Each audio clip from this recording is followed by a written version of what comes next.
Dito po ba nagtatrabaho si Miss Rosel? Siya yun po. Ay, may delivery po para sa inyo.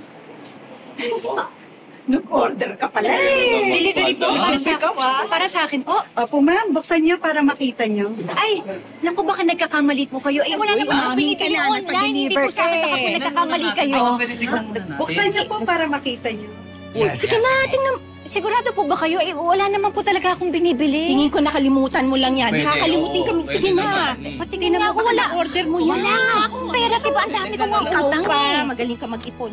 Ay, damit! Oh! Ay, in-order bagay na mo bagay yan. sa laman. Siguro nakalimutan mo lang. Ang ganda pa. Ayan, bagay. O, puti-puti mo lalo dyan, friend. Uy, isukat mo. Gusto ko. Ang ganda. Gusto mo ba? Naku, ma'am, ang mahal po eh. Hindi po. Maganda pero ang mahal po eh. Sandali po. Paano po nakarating to dito? Sino po nagbigay nito? Hindi ko naman po ito binili. Ang totoo po niyan, ma'am, galing po yan sa akin. Nakita po kasi kita sa dress shop ni Mrs. Burns. Eh, gusto niyo daw po yung dress na yan, pero wala daw po kayong pambili. Naku, naikwento ko nga kay madam yun. Naku, ma'am, marami pong salamat, ha. Gusto ko talaga ito. Gusto ko, pero ang mahal po nito, madam. Ang ganda. Yan na. Sa akin po ito? Bagay yung Ay, bakit niyo po ginagawa ito? Bakit po kayo namimigay ng damit?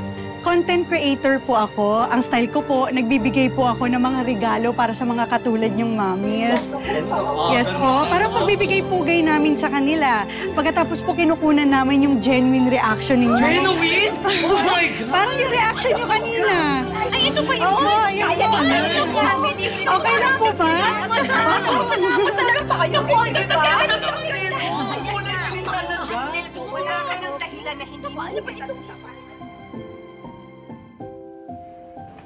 Pare, anong gagawin natin dito? Yes, sir. What can I do for you? Meron ditong babae kanina na tumitingin ng damit at sapatos. Si Rosel pangalan nun eh. Yes. Magkakilala po kayo? Old friend. Kaso matagal na kaming hindi nagkikita. Eh, ano ba yung tinitignan niya dito? Naku, actually, ito pong dress na to at yung shoes na yon. Gusto nga po sana niyang bilhin, kaso wala daw po siyang pera. Parang may event po yata yung anak niya sa school. Gusto daw niyang umattend, pero yun nga, wala na po siyang maisusuot. Sige, pwede ako nalang bumili. Susurpresahin ko siya. Ay, bongga! Naku, sir, sigurado matutuwa si Rosel. Ito po bang damit na to at saka yung shoes na yon. Opo. Naku! Kaso, hindi ko alam kung saan ko papadeliver dahil hindi ko alam kung saan siya nagtatrabaho. No worries. Alam ko kung saan ang pinagtatrabahuan ni Rosel. Kasi lagi akong umu-order sa kanila ng flowers. Good. Favor na lang po huwag niyong sasabihin na sa akin ang galing. Sige, sir. Okay po, no problem. Sige, sir, kunin ko na po itong shoes. Ibaalot ko na po. Excuse me lang po. Pare, paano mo na ngayon yan padadala kay Rosel? Dok, hindi ako. Ikaw. O ngayon, kung ayaw mo, di utos mo sa sekretary. Alam mo, okay nga yung nagkaroon ka dito ng clinic sa Manila. Di ba malapit lang dito yun? Pare, bakit ako? Hindi naman ako pwede. Dok, pag inutos ko yan sa sekretary ko, baka madulas yung kay Bia. Naku, magkakagulo, Dok. Pare, baka naman misis ko naman ang pagdudahan ako. Paano to? Paano niya matatanggap ito na hindi niya malalaman na sa akin nang galing, Dok?